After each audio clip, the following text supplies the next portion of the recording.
Mahigit 1.4 million pesos na halaga ng iligal na droga nasabat sa 2 araw ng anti-drug operation sa iba't ibang bahagi ng bansa. 69 na drug suspects arestado. May ulat si Joy Salamati.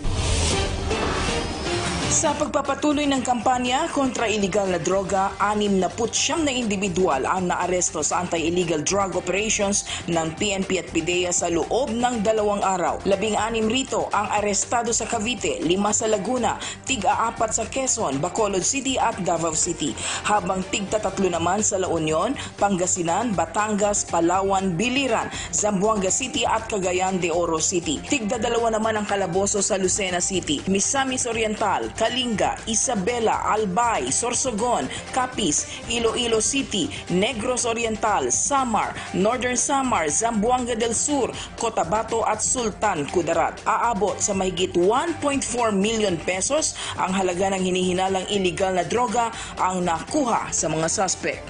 Joy Salamatin para sa